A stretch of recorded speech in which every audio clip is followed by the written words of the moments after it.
Bueno, eso del conversatorio es porque se ha puesto, siempre critico el uso de una palabra tan fea, porque hay palabras de nuestra lengua que son mucho más ricas. De hecho, conversación o interlocución o coloquio. Yo no sé de dónde se sacaron esa palabreja tan horrible, conversatorio, que se ha ido, cuyo uso se ha ido extendiendo de una manera grave. Por eso siempre invito a que no usemos esa palabra. No habíamos tenido ocasión con Diego de conversar sobre ese, pues, pero yo suelo decir que no quiero participar nunca en conversatorios porque me parece detestable el término, ¿no? Cuando hay estos otros términos. Y luego, de hecho, si hablamos de un coloquio, esto implica la posibilidad, obviamente, de, de- de dialogar, pero también de polemizar, de, de diferir, de establecer acuerdos y también disensos, que es fundamental, y eso me parece que, que es un aspecto que de hecho tendríamos que tenerlo presente, sobre todo en un coloquio sobre las humanidades o qué pasa con las humanidades, porque uno de los aspectos sustanciales tiene que ver con esta posibilidad de conversar, de establecer puntos de vista incluso muy divergentes e incluso de estar en profundo desacuerdo. Y como decíamos en una conversación la semana pasada con Juan y con Diego, es bueno tener la posibilidad de polemizar porque la polémica, el debate, para establecer esos desacuerdos, incluso nos permite evitar la confrontación física y el matarnos los unos a los otros, ¿no? Entonces, en la base de un coloquio está siempre la apertura hacia la comprensión del otro, hacia la modificación de los puntos de vista de unos y otros, hacia la comprensión de realidades que a veces se nos escapan.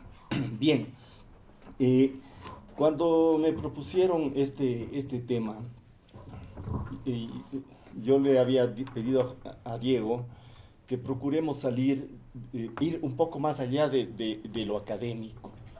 Es decir, el problema de las humanidades tendría que ser enfrentado, a mi modo de ver, más allá de los límites de las academias, a pesar de que es obvio que en las academias se juega el destino de las humanidades o de lo que pueda entenderse por humanidades. Pero me parece a mí que la dimensión del debate nos obliga a tener una perspectiva, un horizonte más allá del ámbito estrictamente académico, de las disciplinas académicas, de las humanidades dentro de las academias, etcétera. Hace un año se fundó por fin en la Universidad Central la Facultad de Ciencias Sociales y Humanidades. Digo por fin porque, por increíble que parezca, durante decenios ha habido una sistemática oposición en esa universidad y en general en las universidades públicas del Ecuador. El problema de las particulares es un poco diferente en algunos casos. Ha habido una oposición permanente a que se establezcan facultades de humanidades, ¿no? Es decir, en la Universidad Central hace tiempo que, a cuenta de que existe una facultad de filosofía y letras, donde no hay ni filosofía ni letras, yo cursé allí mi primera carrera universitaria y por eso puedo dar testimonio de que no hay ni filosofía ni letras, se obstaculizó el estudio de la filosofía, el estudio, por supuesto, de las letras, de la historia. No hay una escuela de etnología, ¿no? Como en un país como el nuestro, no hay una escuela de etnología. Y lo sorprendente es que esto se arriba en un momento dado a constituirse, a que lleva a que el nuevo rector impulse la constitución de esta facultad de Ciencias Sociales y Humanidades. Y, lo, y el punto importante es que el momento que crean eso, las humanidades están en una crisis profunda a nivel global. Es decir, cuando ya se podría incluso postular que quizás ya no es tiempo de las humanidades, o de ciertas humanidades que son las que existieron durante al menos 2 siglos en el ámbito universitario, el momento que eso ya esté en una crisis profunda, se funda en la Facultad de Humanidades. Bien, esto lo señalo porque nos permite tener la perspectiva de un problema muy complejo que existe en nuestro país con respecto a los estudios en estos campos. Las humanidades, la filosofía, las letras, la ideología, la semiología, etc. Es decir, no ha habido espacio para las humanidades, aunque nos hayan repetido desde los medios de comunicación, desde los aparatos incluso gubernamentales, de que existe un predominio tan grande de los estudios de humanidades que más bien afectaría, se estaría afectando a lo técnico. No es así. No ha habido estudios de las humanidades. Quienes hemos intentado dedicarnos por decenios al trabajo en las humanidades, hemos tenido, por lo tanto, una situación muy adversa. Algunos lugares mínimos donde se ha podido organizar un cierto tipo de estructura para plantear los problemas en torno a la filosofía o a la literatura o a la historia como disciplinas estudiadas con el debido rigor, con la debida pertinencia. Y bueno, por ejemplo, en la católica misma, la filosofía, después de unos pocos años de haber tenido un espacio importante, un buen día fue sometida a la Facultad de Teología, y eso implica, de hecho, una coerción que poco a poco ha ido hasta cierto punto nada más rompiéndose en los últimos años. Bien, esto es lo que pasa en el Ecuador. Ahora, cuando yo digo que esto sucede en el momento en que hay una crisis de las humanidades, hay una situación de las humanidades, esto sucede en un contexto que es el contemporáneo, que nos obliga a pensar en unas condiciones que son absolutamente nuevas en los últimos decenios, que se manifiestan en debates filosóficos, en debates teóricos, en discursos incluso de carácter político nuevo, en torno de lo que es esta vieja noción, al menos desde el Renacimiento hasta la Edad Moderna, con las modificaciones que se dan después del Renacimiento y se pasa a la Ilustración o al pensamiento ya de hegeliano y post-hegeliano, hasta Nietzsche y sus continuadores, Heidegger, que es esta noción de hombre, ¿no? Y que es una noción que comienza a ser puesta en crisis, justamente en textos que vienen de Nietzsche, de Heidegger, y que después, por ejemplo, en el campo del pensamiento marxista del siglo pasado, Althusser a mediados del siglo pasado, también asume este reto de poner en crisis esta noción de hombre.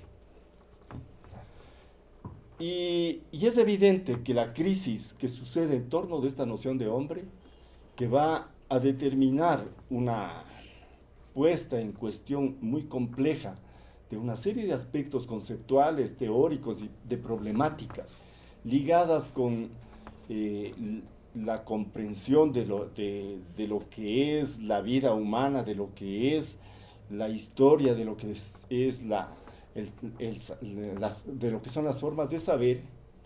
Este proceso, digo, adquiere una particular intensidad a partir de la Segunda Guerra Mundial y sus consecuencias posteriores. Voy a señalar simplemente algunos elementos que son los que pueden movernos a situar la necesidad del desplazamiento radical del pensamiento a que estamos abocados. Es decir, cuando nosotros estamos en el horizonte de la Segunda Guerra Mundial, antes de la Segunda Guerra Mundial, ya vemos que hay una serie de pensadores que comienzan a percibir que las viejas categorías para interpretar la historia, voy a poner por ejemplo la famosa pareja civilización o barbarie, comienzan a hundirse, ¿no? Es decir, hasta ese momento todavía se planteaban como opuestos, o civilización o barbarie, ¿no? Hay una línea de pensamiento, por ejemplo, dentro del marxismo que llega incluso hasta los años 60, en la línea de Castoriadis y Lyotard incluso, que tenían incluso una revista, ¿no? Socialismo o barbarie. Y resulta que en el horizonte de la Segunda Guerra Mundial tenemos que la civilización y la barbarie están articuladas, que marchan juntas, que el proceso de conocimiento científico, técnico, vinculado a la guerra por una parte y vinculado al control de las poblaciones, están profundamente articulados entre sí. Es decir, por una parte civilización, pero esa civilización viene con la barbarie. Esto ya lo percibió un pensador como Benjamin, por ejemplo, ¿no? Es decir, esto comienza a preocupar intensamente porque la idea fundamental del humanismo y de las humanidades estaba en el perfeccionamiento constante de lo humano, ¿no? Sobre todo era uno de los filones de la Ilustración. Entonces, esta idea incide, por ejemplo, en la Escuela de Frankfurt, en la dialéctica de la Ilustración, en la crítica que hacen Adorno y Horkheimer a la Ilustración, que además la sitúa en toda la historia de Occidente. Comienza con los griegos, dice ya, con el Ulises, ¿no es cierto? Y ahí está en la astucia de Ulises, ya está este mundo burgués en su comienzo, que tendría este proceso que derivaría en el mundo contemporáneo, pero el núcleo de su análisis cuando centran su crítica en las industrias culturales de masas, está justamente enfocando cómo el desarrollo tecnológico deriva en unas formas de pérdida de la posibilidad de autonomía vital, de libertad, y crean una serie de formas de sumisión, de alienación, de enajenación a un mundo regido por una tecnología al servicio del capital y del control de lo humano. Es decir, ahí, en la Segunda Guerra Mundial, se ve este proceso complejo y se lo ve en primera instancia en relación con cómo los desarrollos científico-tecnológicos sirven para la destrucción, y siempre poniendo una especie de interés en esta tendencia catastrófica que estaría implícita en el desarrollo científico-tecnológico. Esto se ve después de la Segunda Guerra Mundial, se ve de una manera un poco más compleja, porque es evidente, no hay dos corrientes, por decirlo así, la una optimista y la otra pesimista con respecto a este horizonte de la ciencia y la tecnología. La ciencia nos va a liberar, la tecnología nos va a liberar, y la prueba está en el progreso indudable que tenemos. La vida humana se alarga, tenemos mejores condiciones de vida, tenemos aparatos que nos facilitan la existencia, etcétera, etcétera, ¿no? Y del otro lado decimos, sí, es cierto que pasa eso, pero veamos los resultados catastróficos del mundo que tenemos. Bien, eso ha seguido así hasta nuestro momento en que la cuestión es ya más evidente y más compleja. Entonces, ahí hay un punto fundamental, este desarrollo tecnológico. Anotemos que el desarrollo tecnológico, es decir, si hay algo que no hemos pensado a profundidad, es, a pesar de que hay en el pensamiento filosófico del siglo pasado, o incluso un poco antes, en el propio Marx, en Hegel incluso, ¿no? Si hay algo que no hemos pensado en profundidad, parece ser el problema de la técnica, ¿no? Eso sí parece ser una cuestión básica. Yo diría que en el caso de los ecuatorianos eso es una cosa que definitivamente no la hemos pensado. Cuando digo pensado, no digo que no nos preocupe, ¿no? Sí, pero nos preocupa todos los días. Pero pensar es tomarlo como un problema, reflexionarlo teóricamente, estudiarlo, profundizar la historia de la técnica y de la comprensión de la técnica en todas sus implicaciones, y eso es algo que los ecuatorianos no lo hemos hecho. Yo no he dicho una vez, sino he dicho muchas veces que nuestro mayor pensador es Bolívar Echeverría, ¿no? Y puedo dar testimonio de que la última conversación que tuve con él, 3 o 4 meses antes de su muerte, él decía que había llegado a un punto en que tenía que hacer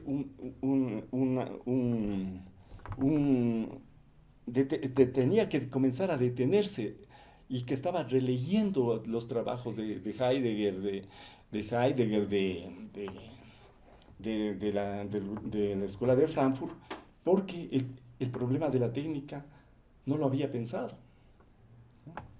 Es decir, hay una serie de cuestiones en Echeverría muy interesantes, pero el problema de la técnica está ausente. Bueno, si citamos a Cueva o a cualquiera de nuestros pensadores importantes de esa época, con mayor razón, ahí no hay ningún pensamiento sobre la técnica. Es una cuestión que los ecuatorianos no le hemos pensado. En general, los latinoamericanos casi no le hemos pensado. Y si nosotros vemos la cuestión, resulta que ahora sí es ineludible que enfrentemos ese problema como cuestión central. Es decir, en un momento donde las condiciones contemporáneas son de tal naturaleza que nos vemos enfrentados a lo que muchos han denominado ecocidio. Yo creo que es un ecocidio, este hecho de que estamos viviendo la sexta fase, el sexto momento en la historia de la Tierra de una catástrofe ecológica, donde desaparecen de manera acelerada especies.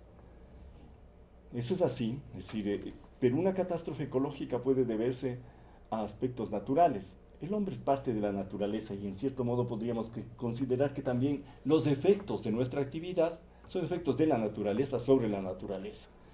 Lo peculiar en este caso es que es una especie la que crea las condiciones de aceleración y gravedad de la extinción de las especies, ¿no? Esto hay estudios, hay datos importantes, y esto hace que bueno, tengamos en cuenta una cuestión singularmente compleja. Si nosotros somos una especie más, incluso dentro del grupo hombres, somos una especie, los sapiens. Y esta especie sapiens ha provocado unos cambios en la estructura de la naturaleza que llevan a que, por ejemplo, sea claro que a finales del siglo que estamos viviendo no existan ya los grandes animales mamíferos de nuestra época, ¿no? Se van a extinguir, ¿no? Se van a extinguir. Tal vez los salven para que tengan ahí en algún tipo de museo vivo, por la clonación o qué sé yo, algunos elefantes, qué sé yo, pero se van a la extinción. E igual se van extinguiendo una serie de especies como consecuencia de la actividad humana. Pero además, no solo eso, sino que la propia especie comienza a tener un riesgo de extinción, ¿no? Somos una especie, y las especies se pueden extinguir. Un riesgo de extinción que puede darse por el acabamiento de los Homo sapiens, o puede darse incluso porque vaya por ahí surgiendo una alternativa de una modificación de especies. Es decir, es previsible este rato un cambio de la estructura genética y por lo tanto del cambio de la especie a través, por ejemplo, de la cuestión genética. Esto es algo brutal. Es algo brutal. Es decir, si hace 500 años, menos, hace 400 años, Galileo conmovió a su época, hasta con todo el precedente de Copérnico, Kepler, pero es Galileo el que produce la conmoción, y la obra de Brecht, Galileo Galilei en este sentido es magistral. Es Galileo Galilei el que provoca una conmoción a tal punto que cuando le juzgan, los cardenales que les juzgan están convencidos de que él tiene razón como matemático y físico, pero no pueden permitir que eso se desarrolle, si no es con una serie de modificaciones desde la estructura del pensamiento religioso, porque es una conmoción, ¿no? Lo nuestro es aún más complejo y brutal, ¿no? Porque simple y llanamente nos damos cuenta de que nuestra especie está en ese punto. Es un cambio que tiene que ver esto del calentamiento global, ¿no es cierto? Ese acuerdo de París, bla, bla, bla, el señor Trump que dice que no hay tal y todas las tonterías de Trump y compañía. Lo que es evidente es que si es que no se logra que la temperatura media del planeta suba hasta el 2100, más allá menos de 2 grados centígrados con respecto a la temperatura media de 1885, que es el año de referencia, las catástrofes que existirán son de una dimensión enorme. Es imposible no sobrepasar los 2 grados centígrados. Este rato se calcula que al ritmo que vamos, esos 2 grados centígrados antes del 2050 estaremos rebasando ese punto. Y claro, cuando se piensa en qué es lo que va a pasar, nos olvidamos en qué es lo que está pasando. El día de hoy hay un artículo de una extraordinaria periodista brasileña, Eliane Brum, en el diario El País, que les invito a que lo vean, ¿no? Eliane Brum viene haciendo una serie de reportajes y relaciones sobre las cuestiones ecológicas contemporáneas, y ahora se refería al agua de Sao Paulo.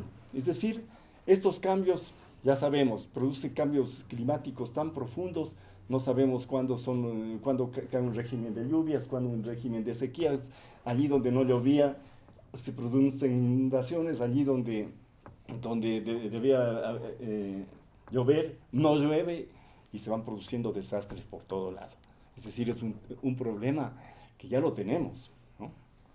El problema de los plásticos, el problema de la muerte de especies diversas. Es decir, es una situación sumamente grave y compleja, ¿no?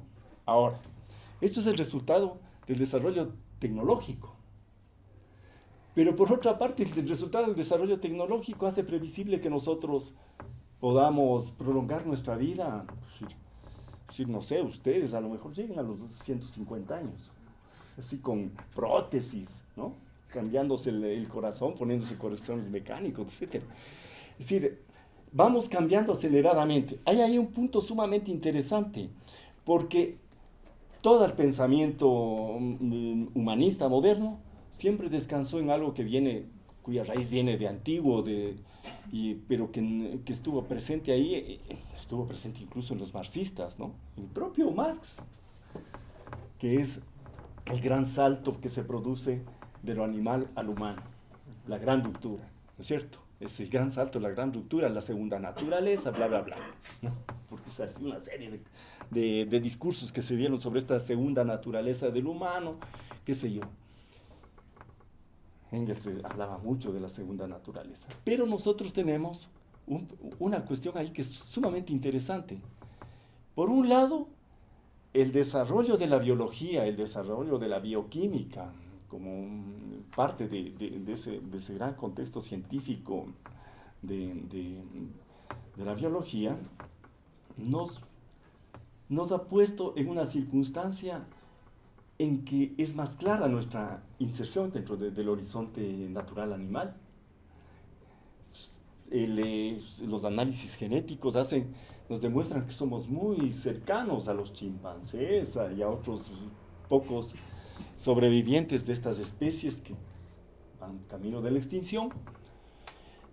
Los estudios paleontológicos, los estudios prehistóricos, hacen ver que las especies Homo fueron varias y que se fueron repartiendo y desarrollando en distintas partes.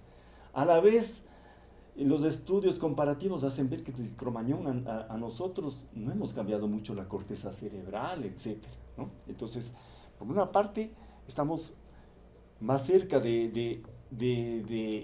nos hemos emparentado mucho más, por decirlo de alguna manera, hemos reconocido nuestro parentesco con lo animal, nos hemos afirmado en esa condición animal, esa abrupta ruptura que había en el pasado se ha ido debilitando.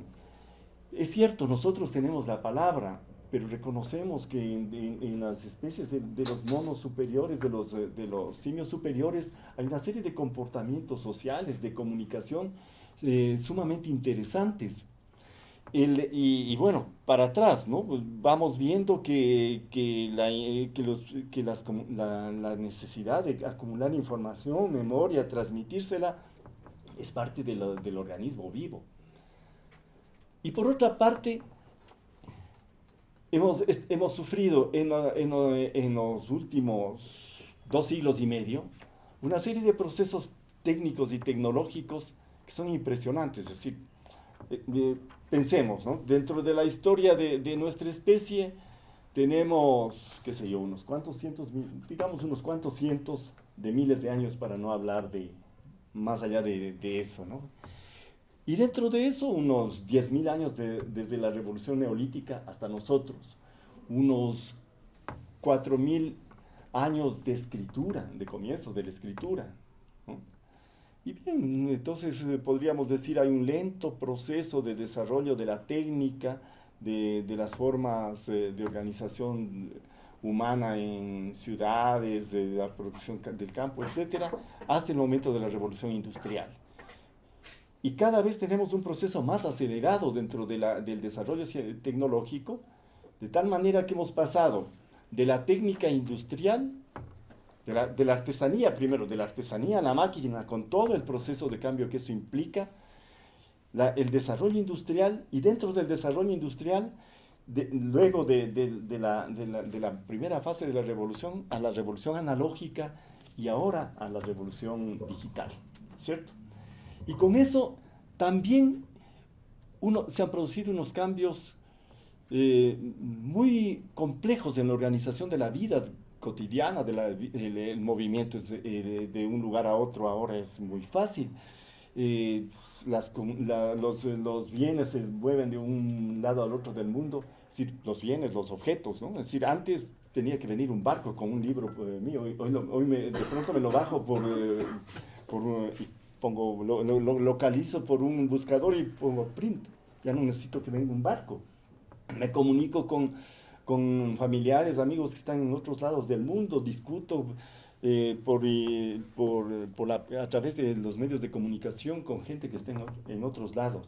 Es decir, cambió sustancialmente, pero además, no solamente eso, sino que tenemos todo el proceso de los aparatos que se nos van incorporando ¿cómo se llaman? Los smartphones. No, los aparatos, lo que nos vamos incorporando en el organismo, las prótesis, ¿no?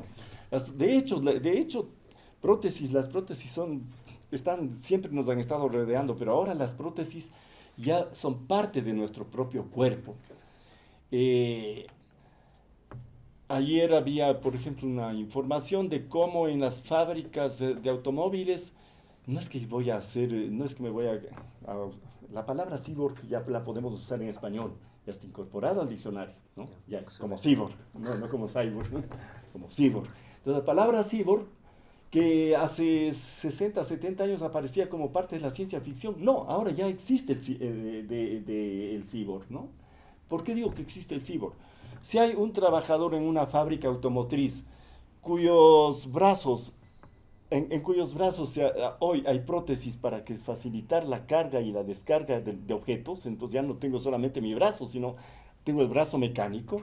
Si tengo un policía en China, unos policías en China que se paran en las estaciones de trenes con unas gafas, y esas gafas están conectadas con centros de datos, de tal manera que el policía mueve así los lentes le dicen, ese de ahí, ese que está subiendo las escaleras mecánicas por ahí, ese está fichado por la policía y hay que cogerlo. En eso estamos, eso ya existe en China. Bueno, entonces la prótesis funciona, ¿no es cierto? Si el artefacto este funciona. Estamos en ese contexto. Entonces todo esto hace que las nociones convencionales del pensamiento se modifiquen sustancialmente.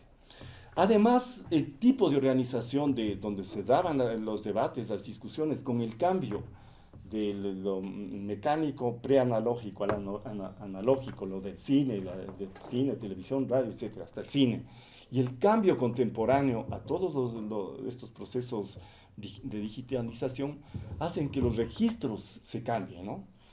El registro de la memoria oral pasó al escrito, largos procesos de escritura y de cambio de la memoria, de estudios muy interesantes, para llegar después de la escritura a las formas de la grabación, de la voz, etc. Y hoy tenemos un medio distinto. Y esto hace que la interacción entre los seres humanos cambie de manera fundamental.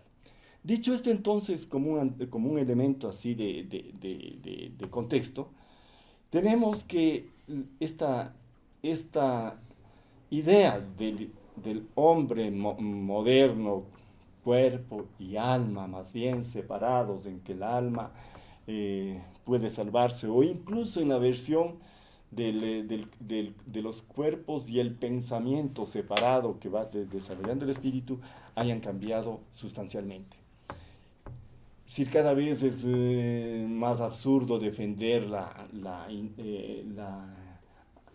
al individuo aislado, separado, como alguien que piensa. No, yo solamente puedo pensar si estoy conectado, ¿no?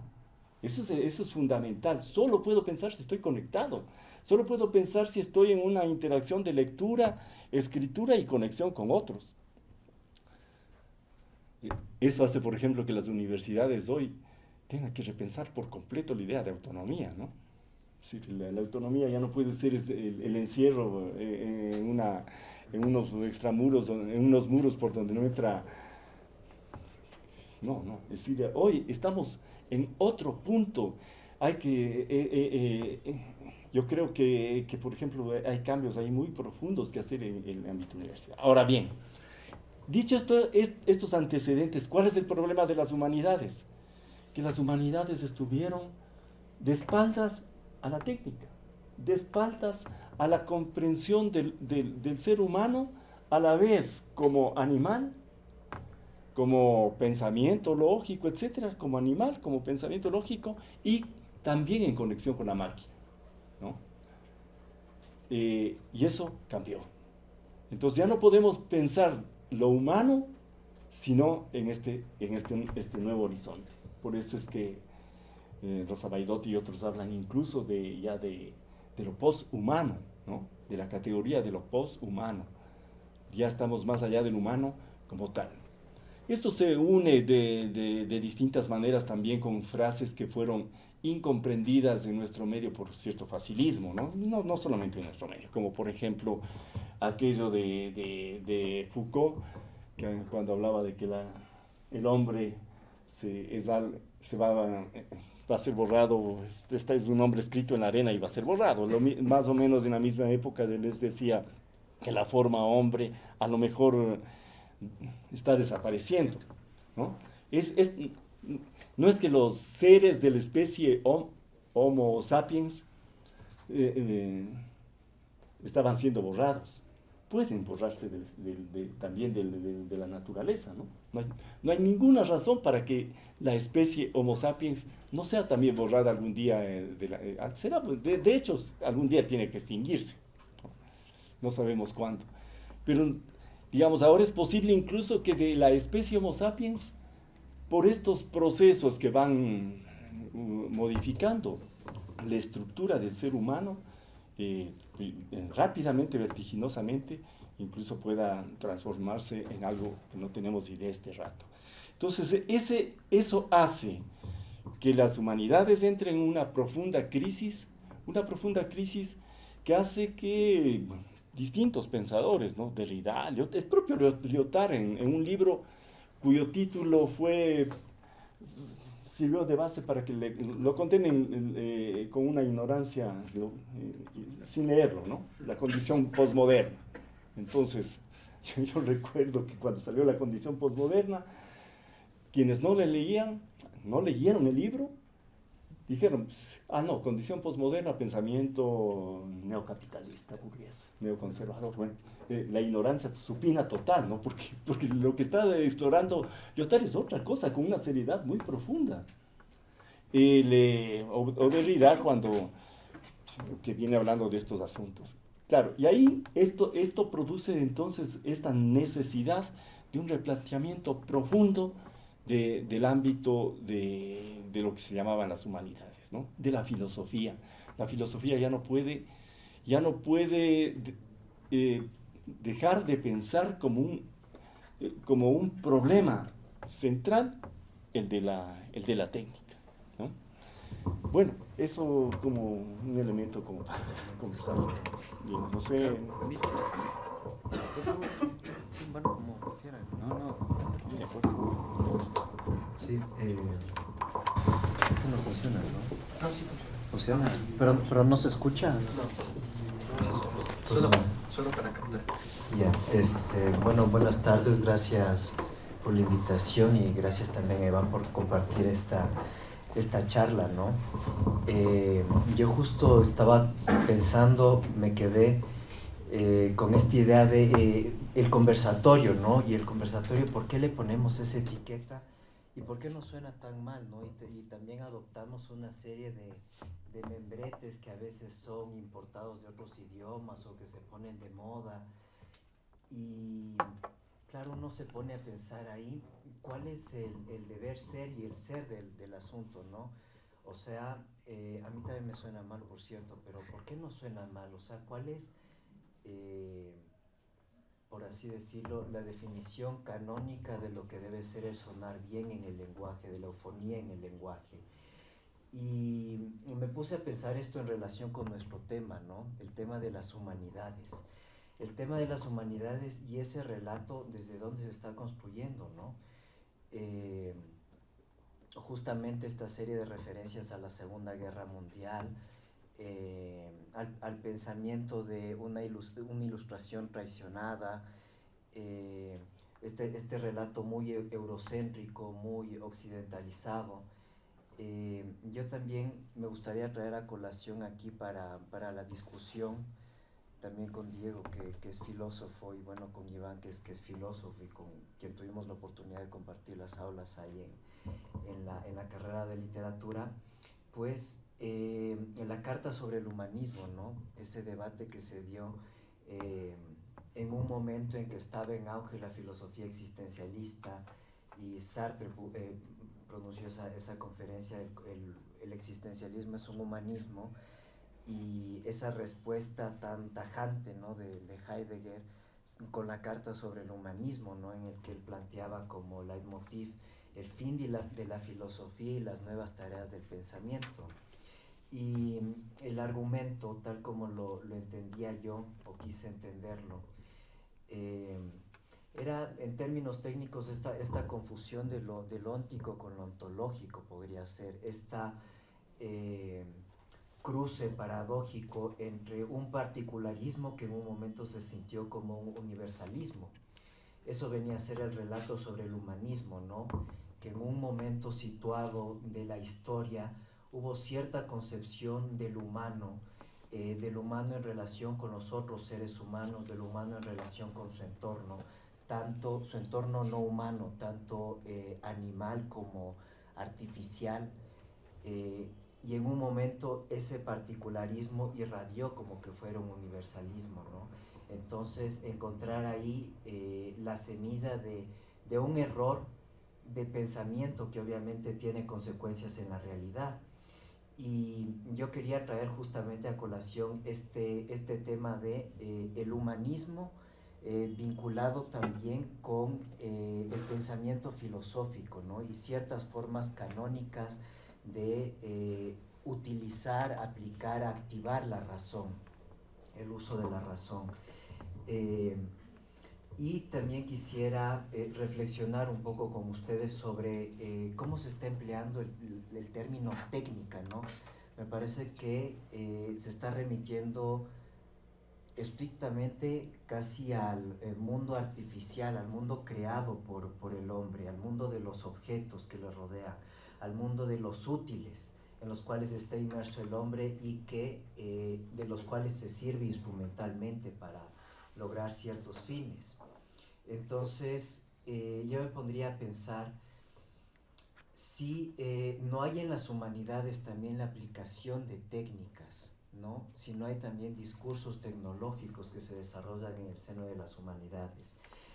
Justamente ahora que recuerdo que estábamos conversando el otro día en esta distinción entre trabajar, hacer, crear, entre praxis, como esta actividad más instrumental, y poiesis, ¿no? Como esta actividad autotélicas, esta actividad que está más vinculada con las artes, podríamos decir, en el sentido de que las artes tienen su fin en sí mismas, por usar también ahí un lema kantiano. Entonces, me gustaría también traer esto a colación para discutir ciertos discursos que yo percibo como muy determinados tecnológicamente. O sea, se piensa que son los nuevos aparatos o los nuevos discursos sobre esas técnicas los que están jalando cierto cambio. Y pondría en cuestionamiento esto porque en realidad creo que eh, hay una multiplicidad de causas ahí, hay una complejidad muy grande, y creo que junto a los cambios culturales y a los cambios técnicos y a los cambios científicos que están jalando y están también dando ocasión y provocando y son efecto de justamente toda esta transformación en el nivel de las relaciones cotidianas, en el nivel de la institucionalidad, de los lugares donde se producía el saber, entre comillas, ¿no? Como eran universidades o centros de investigación. También esta noción de interconexión que justamente está presente en la vida de todos los seres humanos ahora que prácticamente pasamos conectados 24 horas al día y 7 días a la semana, pues creo que también tiene que ver todos estos cambios con el modelo de acumulación que tenemos, que está vigente, y con cierta hegemonía, cierto sentido común de la época que van de la mano, ¿no? Es una cuestión de economía, de política, de cultura y de sociedad que creo que están intrínsecamente vinculadas entre sí.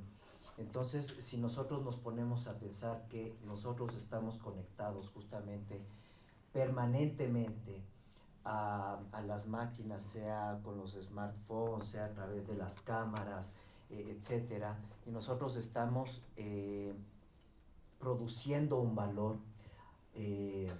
y ese valor genera cierta riqueza que se está acumulando en cierto punto del globo, se está acumulando esa riqueza, y sin embargo esa generación de valor no está siendo remunerada.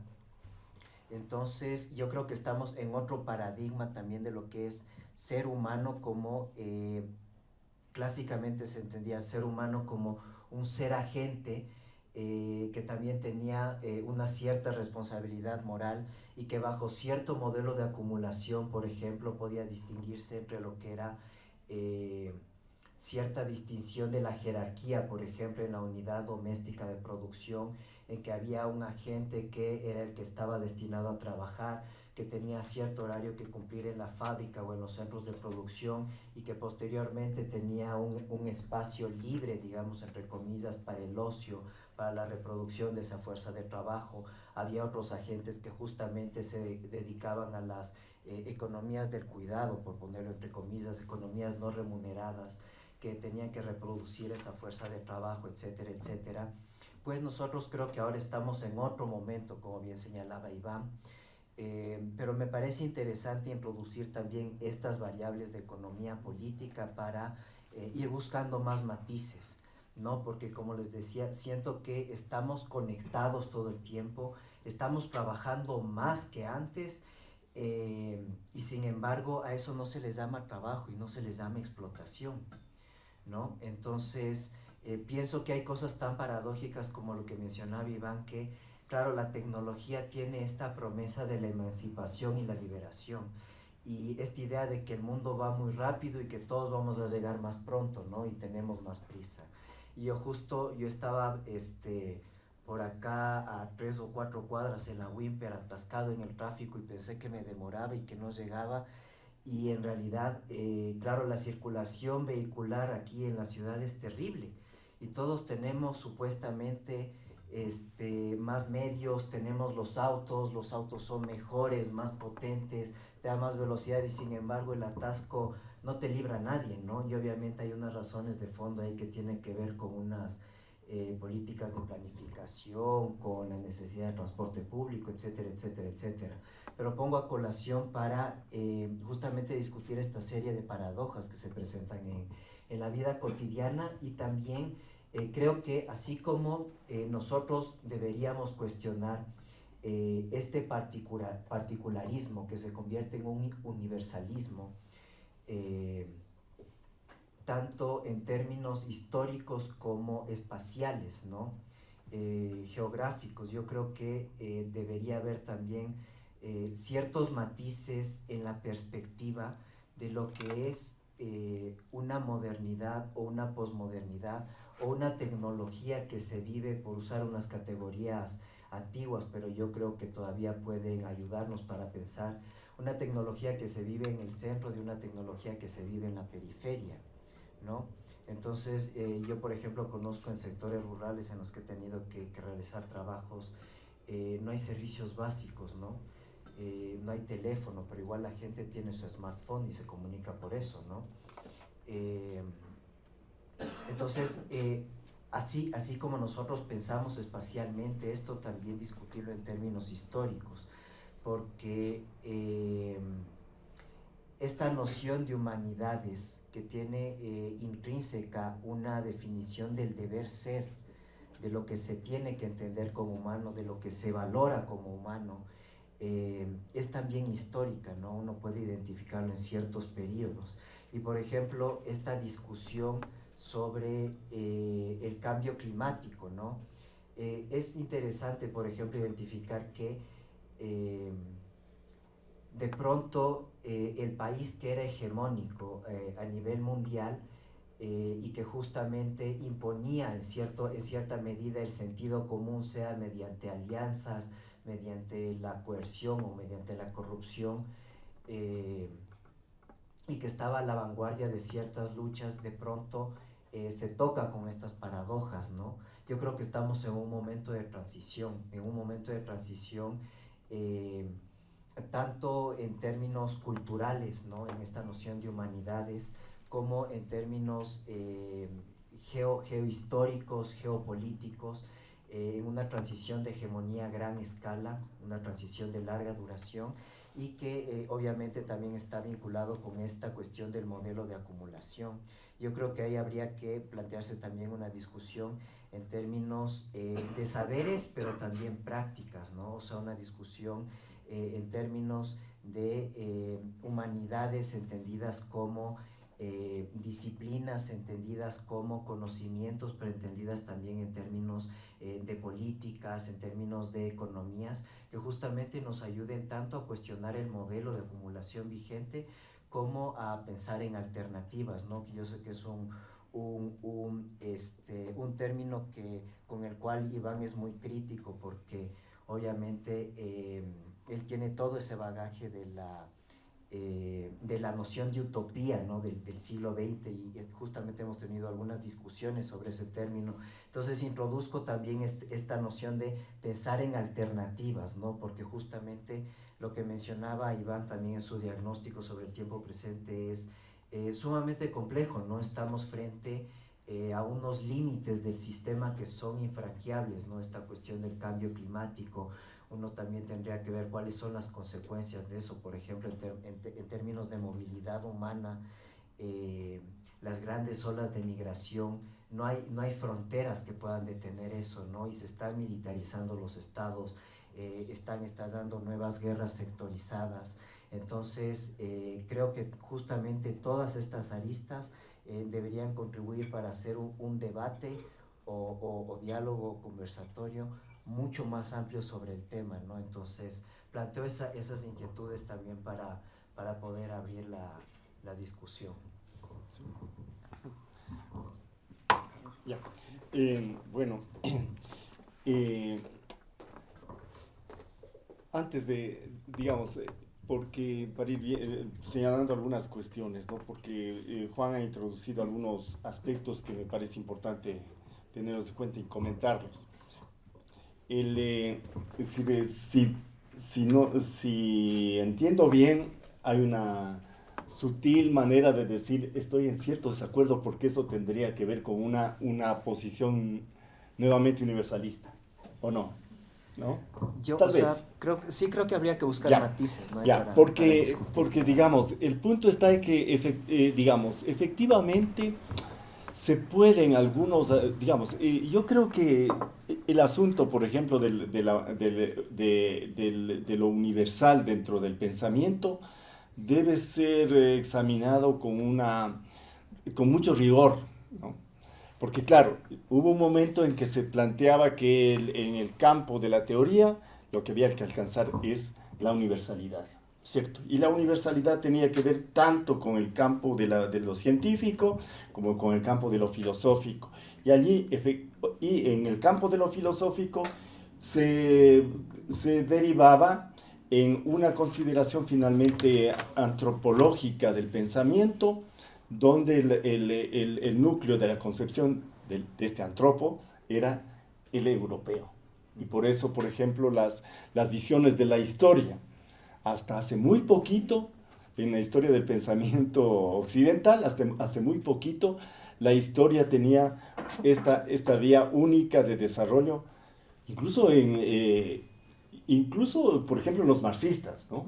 No sé si propiamente en Marx, ¿no? No sé si propiamente en Marx, porque las anotaciones sobre las formas precapitalistas empujan a Marx dentro de cierto hegelianismo todavía un poco más allá de Hegel, ¿no es cierto?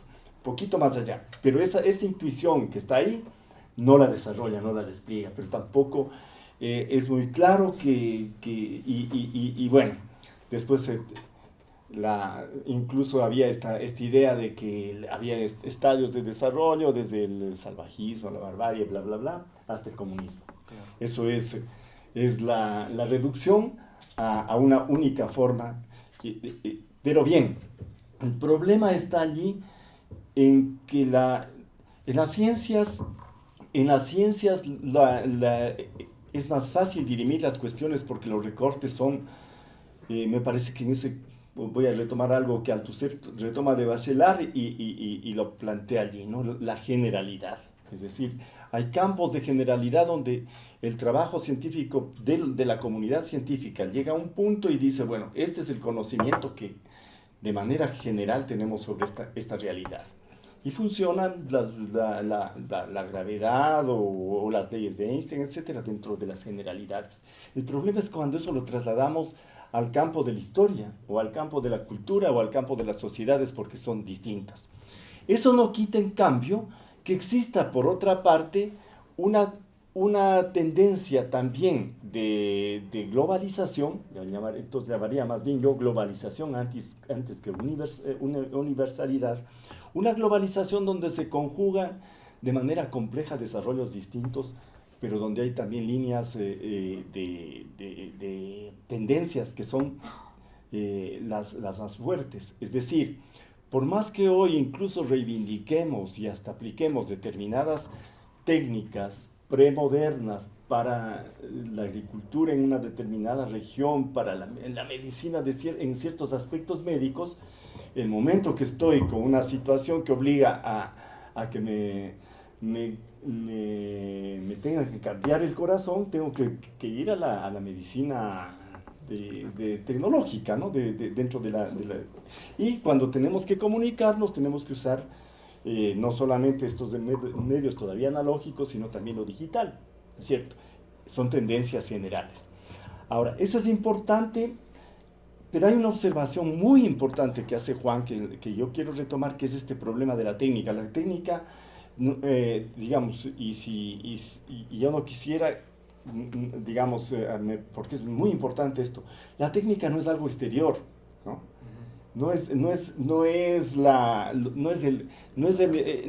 Digamos, cuando hablamos nosotros del instrumento, a veces tendemos a pensar que el instrumento es una exterioridad.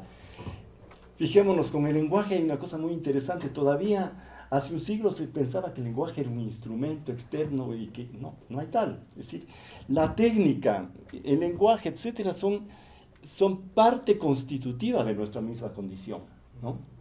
Es decir, allí incluso esto nos daría pauta para pensar de una manera diferente a lo que se estableció en la época moderna, repensar los conceptos de physis y de techné. Porque no es que sean exteriores al humano, una exterioridad, no. El momento que yo tengo en mis manos un instrumento, y no se diga los complejos instrumentos contemporáneos, eso está modificando la condición misma de mi forma de existencia. Es una forma de existencia, y ya están los objetos técnicos con su forma de existencia, interactuando con nosotros con ellos y entre nosotros a través de ellos, y eso hace que debamos poner atención a ese aspecto. Yo creo que, por ejemplo, eso nos puede permitir una relectura de cartas sobre el humanismo bastante interesante, porque Sartre es el que está bastante más atrás que nosotros, incluso más atrás que el propio Heidegger.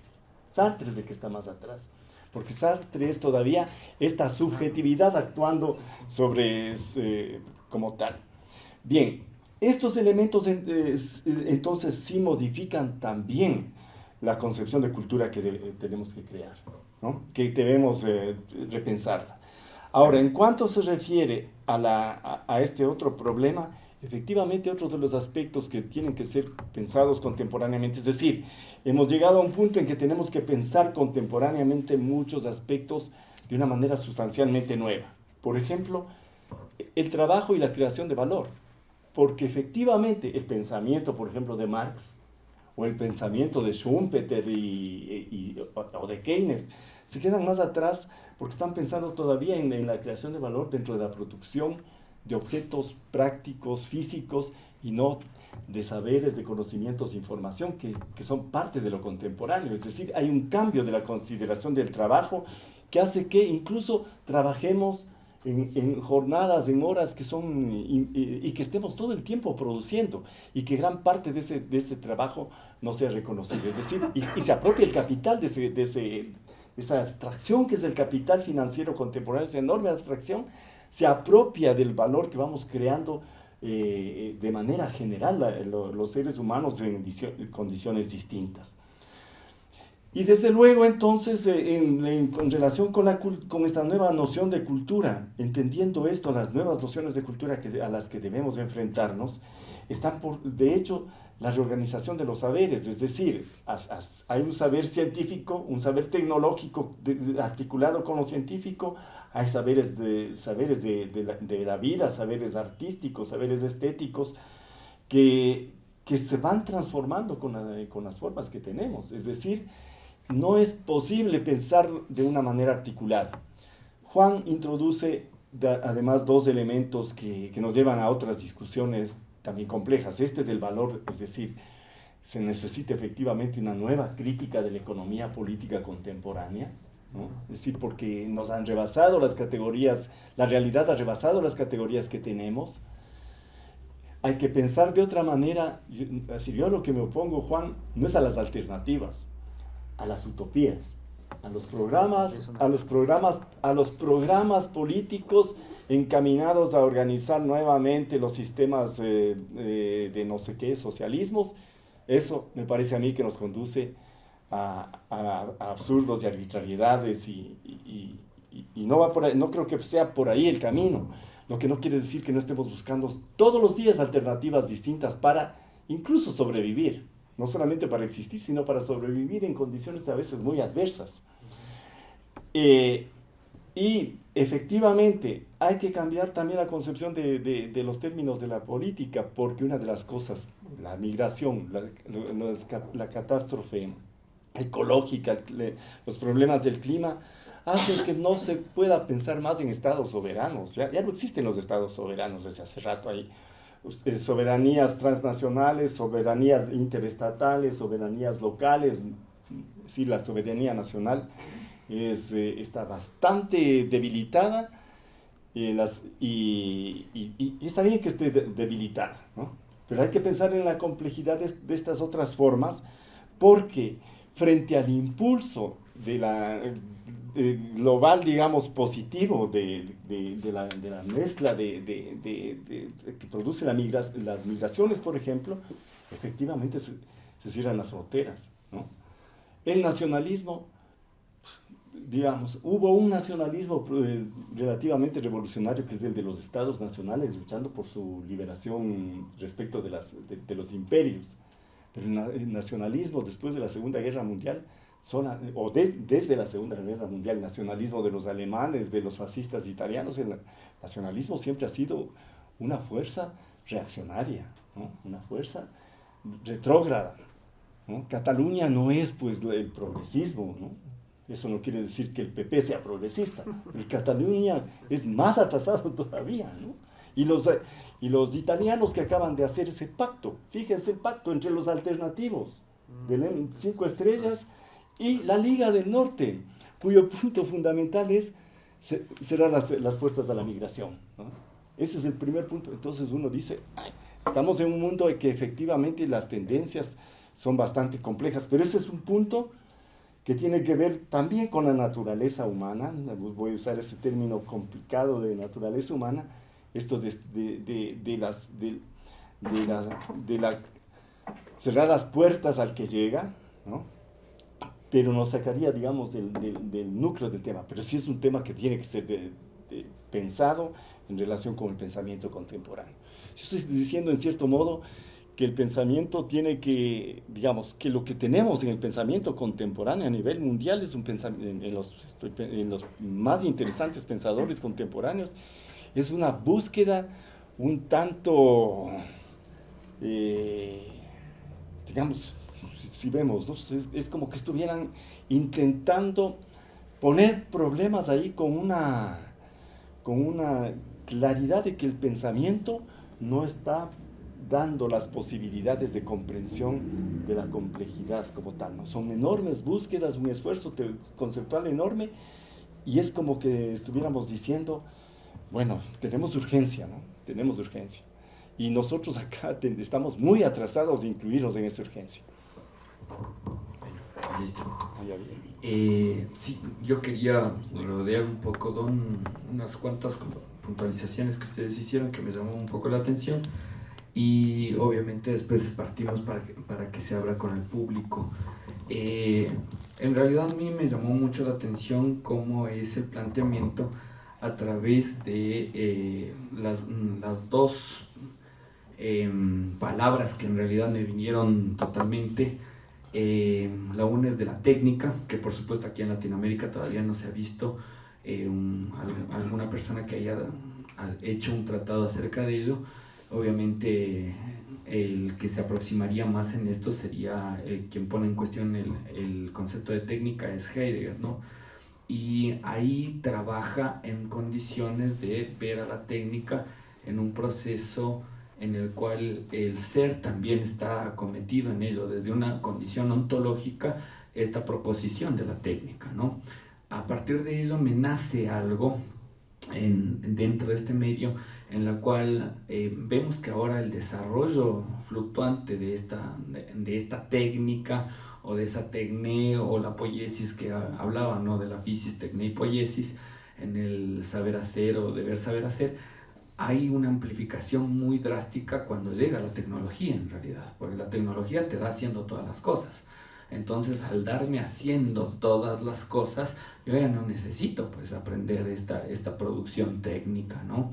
Y ahí hay algo que me llama muchísimo la atención, como habían señalado, que estaban en lo recóndito y que mencionaba Juan, no sé, en lugares rurales y pueden haber servicios públicos, pero todos tienen un smartphone con internet y que el Facebook y ese tipo de cosas. Entonces se me veía en la cabeza que en realidad la toma propuesta de ello es que la tecnología se convierte en un proceso ontológico, ya empieza a ser una ontología que no como esta prótesis en principio, sino más bien está inherente ya en el ser. Ese ser eyectado que nos mostraba Heidegger en tal caso, es un ser eyectado con cierta prótesis tecnológica, si es que se quiere, ¿no? Y que nos condiciona en realidad a pensar esto de las humanidades.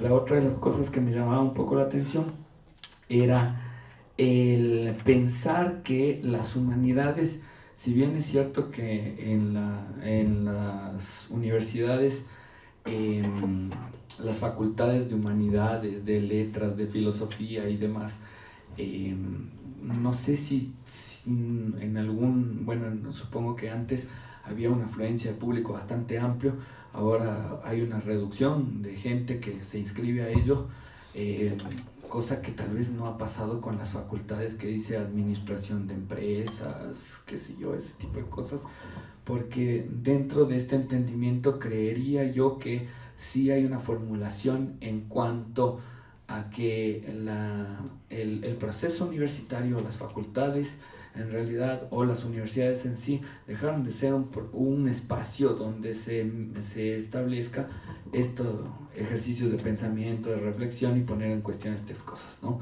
Y principalmente se ha hecho como centros de adiestramiento de ciertas técnicas pequeñas para salir al mundo laboral y concluir con estos medios.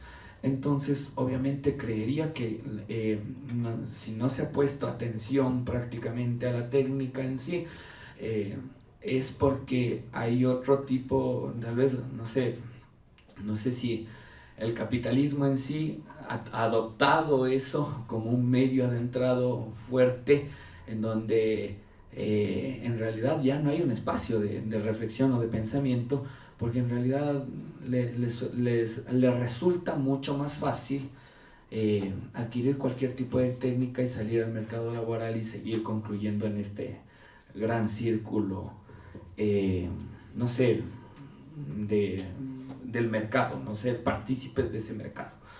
Y al otro, yo sí quería poner en cuestión, bueno, Iván se pone de frente en contra de la utopía, ahí Juan Patricio lanza lo de las alternativas. Yo voy a asumir algo que aprendí de la deconstrucción, obviamente, que Derrida empieza a establecer algo que él llama el porvenir, ¿no? La democracia por venir, qué sé yo, la hospitalidad por venir, y esta situación que no está establecido en una condición de esperanza, no tiene que ver con ello, si es que fuese con el plan utópico o demás, sino más bien que el porvenir es esa posibilidad imposible en donde se pueda realizar eso. Y esta posibilidad imposible es donde yo veo que las nuevas humanidades tienen un condicionamiento de plano, un condicionamiento que tiene que ser vencido. ¿Cuál es esta fortaleza en cuando veo ello? En principio pienso que la universidad tiene que ser una universidad sin condición, ¿no? Una universidad en donde tenga un cuestionamiento acerca de ello, una puesta en crisis de tanto las carreras de humanidades como los otros procesos sistémicos que demarcan el mercado, y también poner en crisis nuestro proceso de cómo pensarnos como seres humanos, ¿no? Si bien es cierto, ahí coincido totalmente con Iván, o sea, nosotros vemos en Sartre a una propuesta determinada de un resurgimiento del sujeto, pensando que se lo estaba acabando en la muerte del sujeto y demás, pero nosotros tenemos que tener en cuenta que esta proposición de la Carta del Humanismo está totalmente vinculada a una condición histórica, que no es que el sujeto se ha muerto o algo por el estilo, ¿no? Sino que nosotros propiamente a partir de ello, como especie, como seres humanos, nosotros mismos estamos devastando este ser humano. Y ni siquiera el pensar en las humanidades propiamente va a rescatar a ellos. Porque no es el plano netamente antropocéntrico de volver a resurgir a un hombre, ni volver a resurgir a un sujeto, o tal vez un sujeto desde el inconsciente con Freud o lo que sea.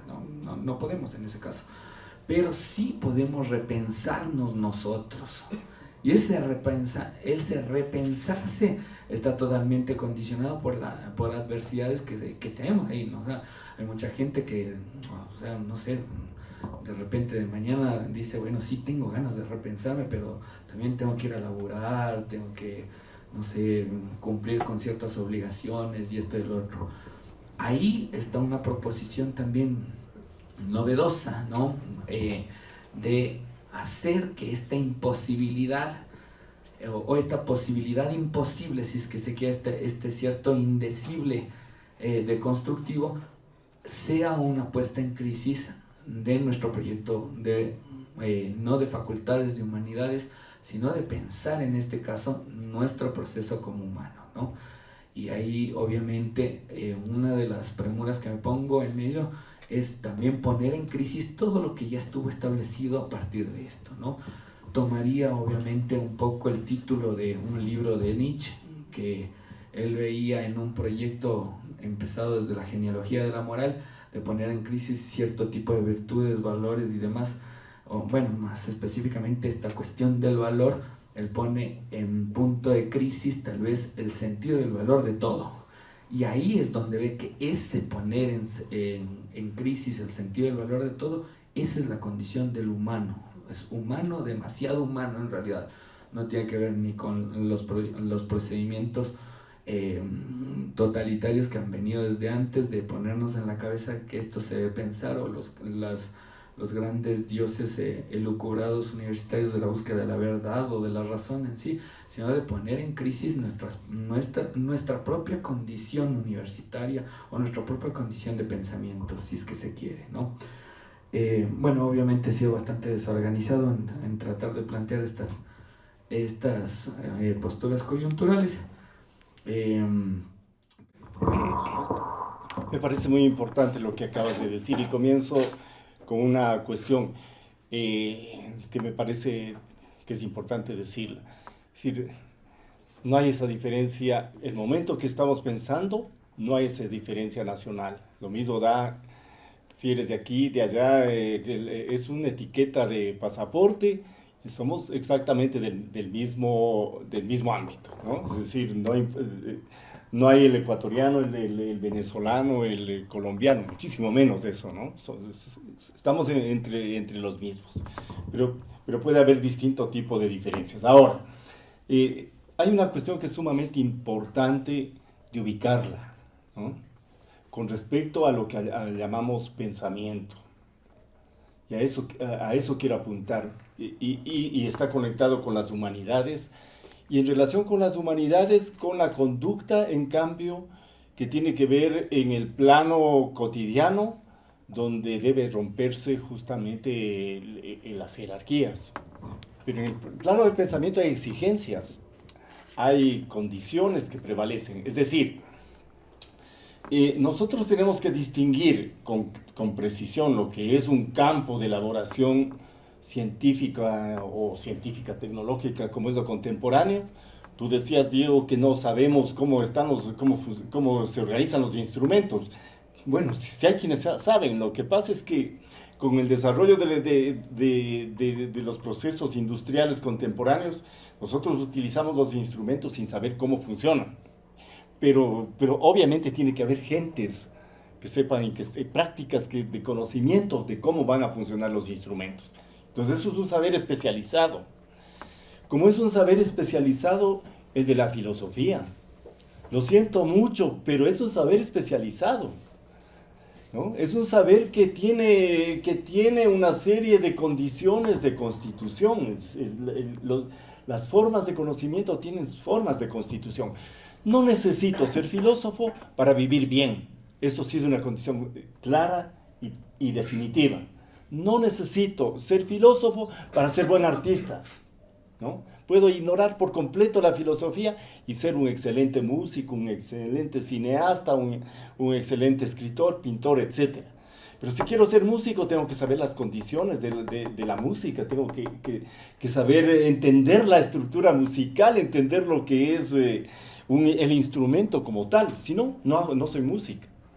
Por más que yo intente hacer música, hacerlo de aquí con cualquier instrumento, por más elemental que sea, y me será imposible porque no tengo el menor acercamiento, incluso técnico, a la música.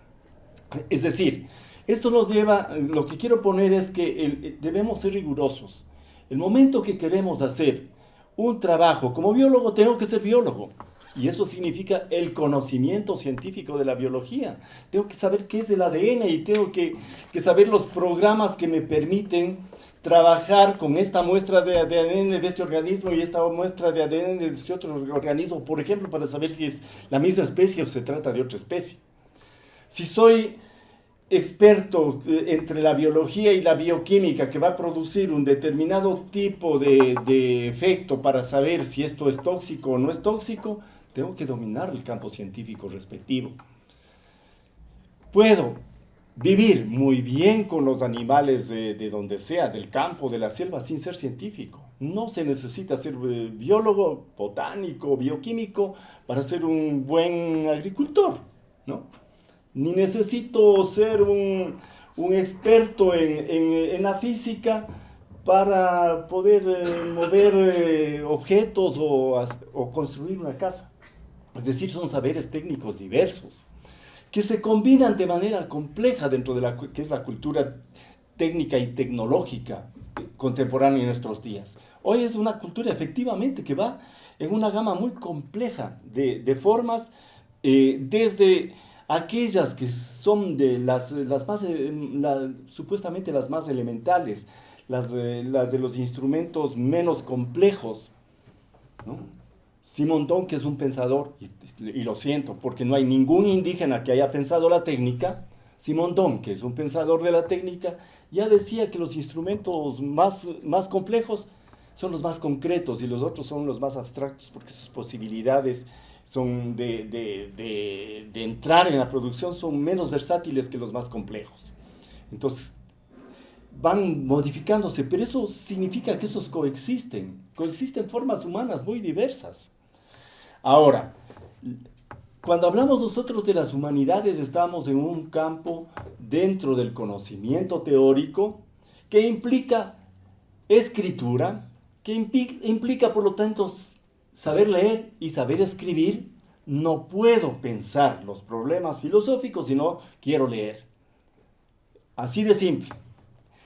Eso no quita que en la vida cotidiana estemos reflexionando, pensando, pero el pensamiento entendido como este proceso genérico, transindividual, ¿no? Porque eso es fundamental, lo transindividual, que nos pone en contacto no solamente entre contemporáneos, no solamente entre los que estamos discutiendo un problema con reglas de juego, de composición de los conocimientos, de los saberes que son obligatorias, que hacen comunidades de trabajo, sino que nos ponen en contacto con el pasado, ¿no?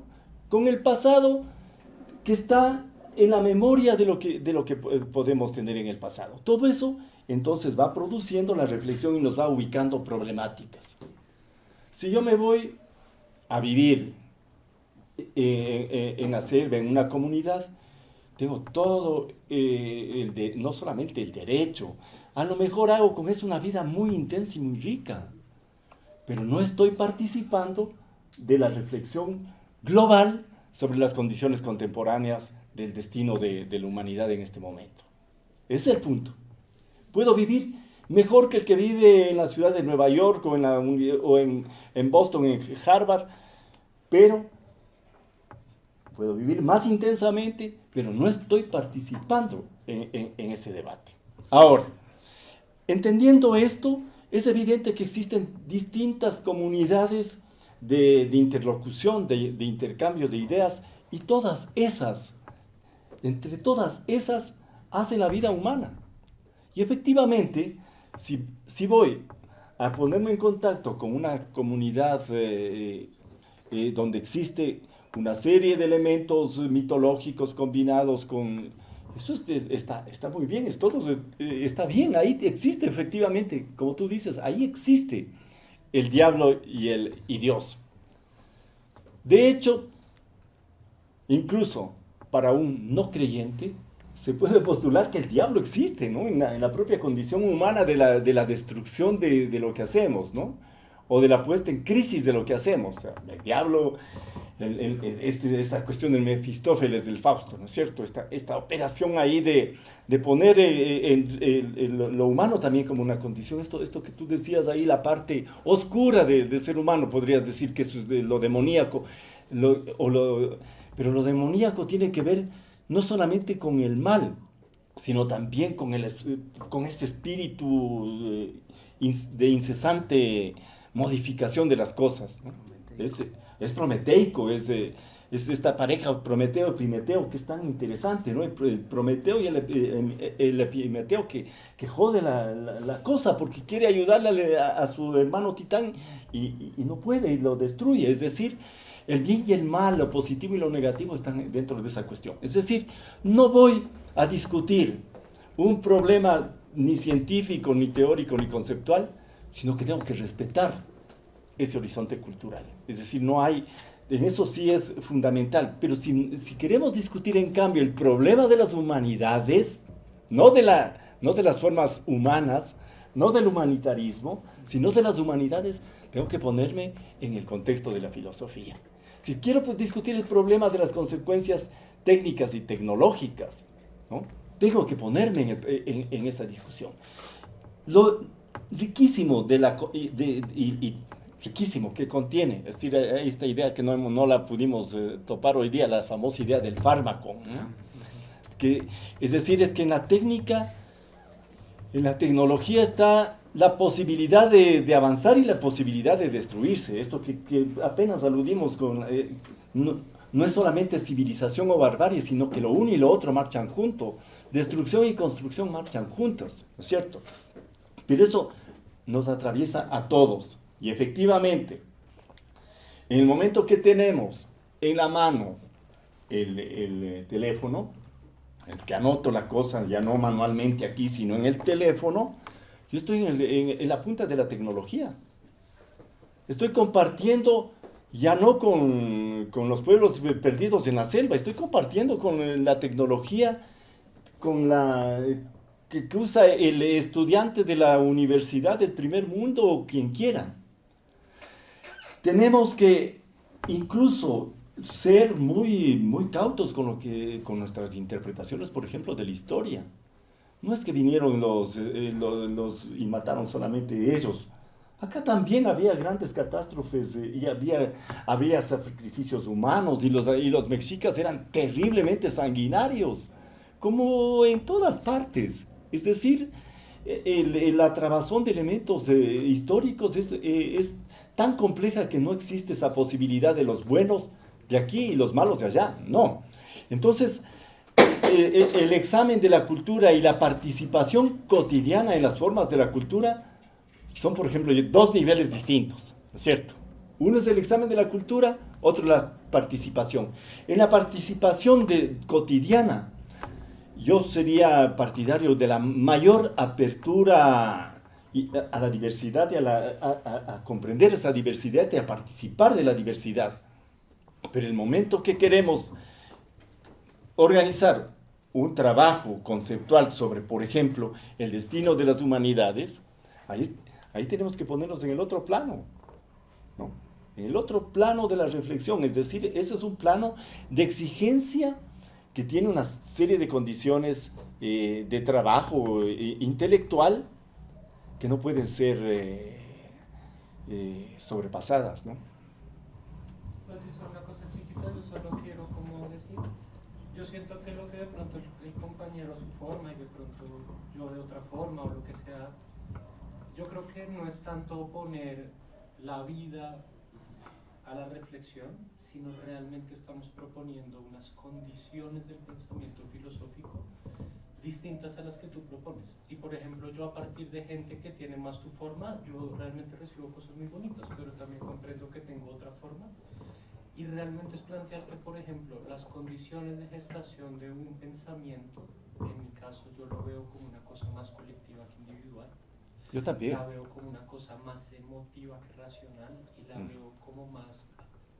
En mí se produce pensamiento más cuando participo de la cultura, cuando la vivo y cuando la siento, que cuando tomo distancia de ella. Entonces es más, estamos proponiendo unas condiciones, pero también en las humanidades, porque yo entiendo de que yo estuve un tiempito en antropología en la Nacional de Colombia, o sea, más o menos comprendí, pues no participo, pero siento de que igual darse el lapo de decir realmente qué son las humanidades, ¿no? Y realmente cómo es del corazón, y ahí entonces no sabría decírtelo, como lo que tú dices, no es tanto una pregunta de cuál es el devenir de la academia, sino cuál es el devenir de mí como persona, haciéndome las preguntas que me tengo que hacer. Ya, Entonces, perfecto, decir, lo acabas de decir muy bien. Condiciones distintas, Claro. incluso desde las cuales alguien afuera diría ese pensamiento es válido o no. Claro, lo acabas de decir muy bien. Y fíjate que ahí hay dos cuestiones de matiz muy interesantes, ¿no? Fíjate que yo nunca usé el término persona y menos mi persona, por ejemplo, ¿no? Y desde luego, lo otro, lo emocional y lo racional. Todos participamos con cierta emoción de las cuestiones, pero el momento que se debate esta cuestión, yo digo, este es un aspecto que tiene que ver con la razón ante todo, en que el proceso de reflexión intelectual racional incluso pone entre paréntesis lo emocional.